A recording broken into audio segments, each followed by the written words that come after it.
सुप्रभात साथियों, हम कर रहे हैं रीट मेंस एग्ज़ाम 2023 में जो पेपर हुए थे उसमें हम 136 नंबर कोड का पेपर L1 का पेपर था, उसके क्वेश्चन कर रहे थे। तो 80 क्वेश्चन हम कर चुके हैं, आज करेंगे उससे आगे। तो आज हम करेंगे 31 से लेकर 90 तक 10 क्वेश्चन ही करेंगे आज इस क्लास में, और बाकी के 60 क्वेश्चन है वो कल हम एक साथ करेंगे। तो आज हम 10 क्वेश्चन ही करेंगे।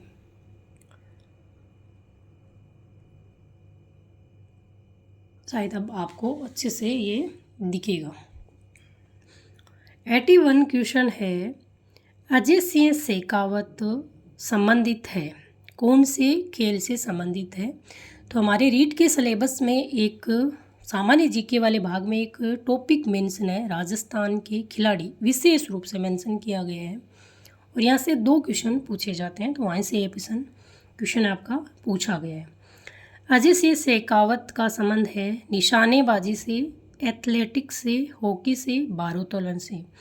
तो इसका आपका आंसर होगा भारोत्तोलन को इंग्लिश में कहते हैं, देखो इंग्लिश वर्ड भी आपको कई बार देखना चाहिए, वेट लिफ्टिंग कहते हैं। तो इनका संबंध वेट लिफ्टिंग से है, और ये राजस्थान के झुंझुनू ज़िले के रहने वाले हैं। कई बार खिलाड़ी देखिए उनसे संबंधित खेल पूछ लेते हैं, कई बार ऐसा पूछ लेते हैं कि राजस्थान के कौन से ज़िले से संबंध रखते हैं, कौन से खेल से संबंध रखते हैं, या कौन से ज़िले से संबंधित है, और उनको कौन सा पुरस्कार मिला है अभी लेटेस्ट में अगर किसी खिलाड़ी को मिला है। तो इस प्रकार के क्वेश्चन आपके खेल और खिलाड़ी से बनते हैं। अगला क्वेश्चन है 82 नंबर का, दृश्य सर्वे सामग्री का प्रयोग करते हुए किस सूत्र का पालन करना चाहिए? अमूर्त से मूर्त, मूर्त से अमूर्त, अमूर्त से मूर्त और मूर्त से अमूर्त दोनों। तो इसका आपका आंसर होगा बी, मूर्त से अमूर्त की ओर। मूर्त से अमूर्त का मतलब है कि आपको सरल से कठिन की ओर जाना चाहिए। जब आप बच्चों को पढ़ा रहे हो, सर्वे दृश्य सामग्री का प्रयोग कर रहे हो, तो आपको क्या करना चाहिए? मूर्त से अमूर्त सूत्र की ओर जाना चाहिए।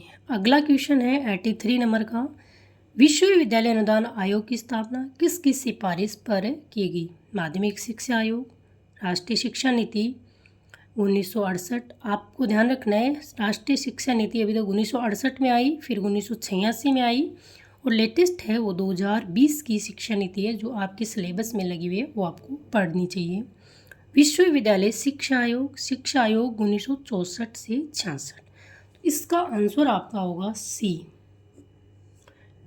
विश्वविद्यालय शिक्षा आयोग।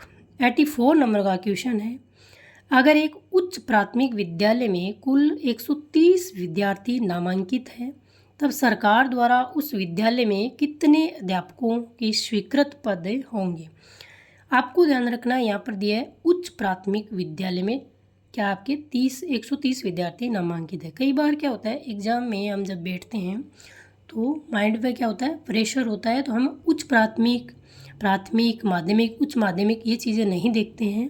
तो ये चीज़ आपको विशेष तौर से ध्यान में रखनी कि उच्च प्राथमिक पर कितना रेशियो है, प्राथमिक पर कितना है, उच्च माध्यमिक। यहाँ से क्या होता है कि पूछा जाता है कितने बच्चों पर कितने अध्यापक, और कितने घंटे, जो सप्ताह में कितने शिक्षकों को घंटे भरने हैं, फिर आपको महीने में पूछेंगे। इस प्रकार के प्रश्न आपको पूछे जाते हैं, तो ये पढ़ के आपको जाना है।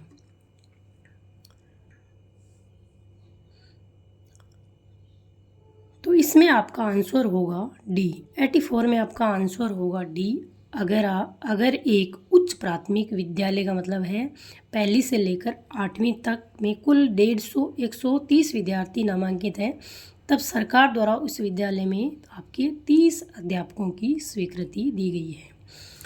अगला क्वेश्चन है 85 नंबर का क्वेश्चन है, वो है बीबी जरीना का मकबरा कहाँ स्थित है? हमारे सिलेबस में टॉपिक मेंशन है धार्मिक स्थल, वहाँ से ये क्वेश्चन पूछा गया है। तो ये आपका है राजस्थान के धौलपुर में ज़िले में। तो बीबी जरीना का मकबरा राजस्थान के धौलपुर ज़िले में है।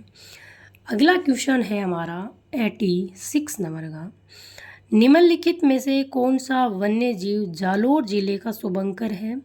ए है भारतीय भेड़िया, बी है बिज्जू, सी है बालू या रींछ, डी है कुरजा। ये पर्सन उस टाइम जब 2023 में फरवरी 2023 में रीट का मेंस का एग्ज़ाम हुआ था, उस टाइम में जिलों के शुभंकर घोषित किए गए थे। तो ये लेटेस्ट चर्चा में थे।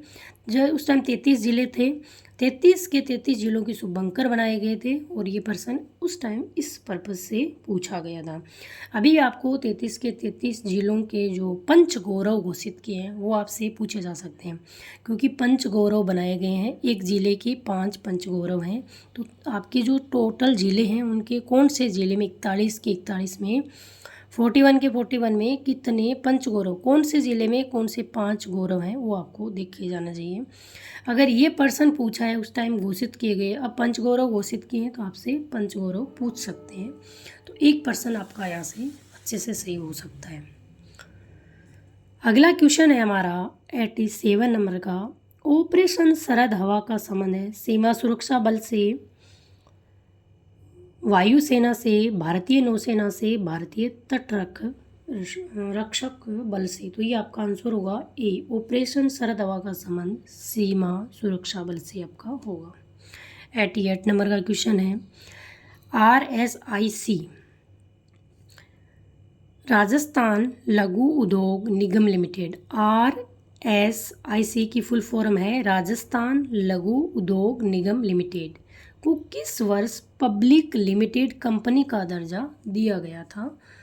1961, 1975, 1993 और 2000 में। तो इसका आंसर होगा बी, 1975। अब आपको ये भी देख लेना चाहिए, राजस्थान लघु उद्योग निगम लिमिटेड के बारे में आपको पढ़ लेना चाहिए, क्योंकि ये प्रश्न आपका आया है। अगला क्वेश्चन है 89 का। प्राथमिक स्तर पर RTE अधिनियम राइट टू एजुकेशन 2009 द्वारा विनिर्दिष्टित छात्र शिक्षक अनुपात। आपको जो RTE अधिनियम 2009 में शिक्षक और विद्यार्थी जो अनुपात हैं उसके बारे में क्वेश्चन पूछा गया है। तो 2 क्वेश्चन आ चुके हैं इसी प्रकार के, 25:1, 30:1, 35:1 और ये आपका 40:1। पीछे क्वेश्चन आपने देखा, देखो ये एक बार इस क्वेश्चन पे हम बैक चलते हैं।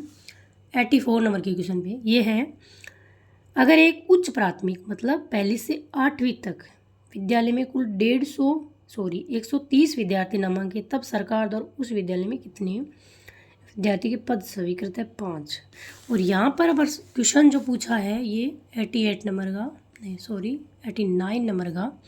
इसमें आप देखिए प्राथमिक स्तर पहली से 5वीं तक RTE अधिनियम 2009 द्वारा विनिर्दिष्टित छात्र शिक्षा अनुपात कितना है? तो आपका 89 नंबर के क्वेश्चन में आपका आंसर होगा बी, 30:1।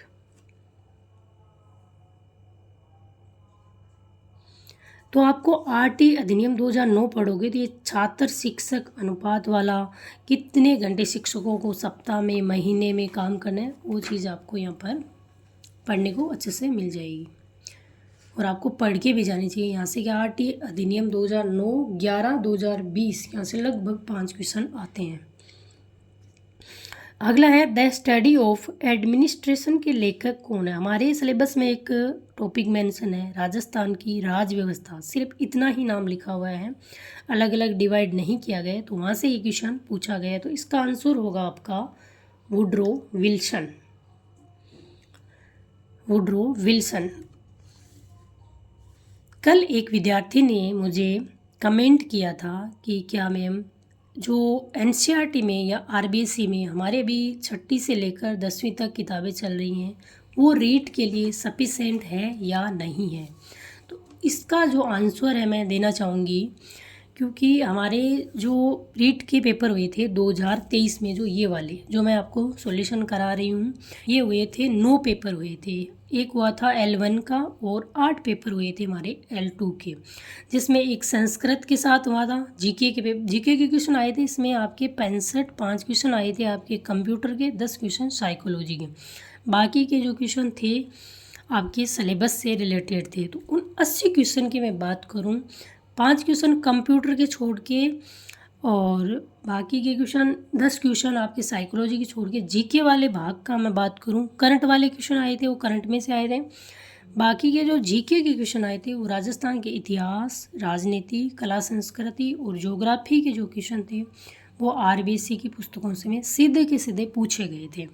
अभी आपके पास में 9-10 की अगर जो ये मेरे पास में पड़ी है एक, तो अभी है मैं दिखा देती हूँ, ये कभी है नहीं, ये पुस्तक है, आपको शायद ये दिख रही होगी, राजस्थान का इतिहास एवं संस्कृति। ये कक्षा 10 की पुस्तक है।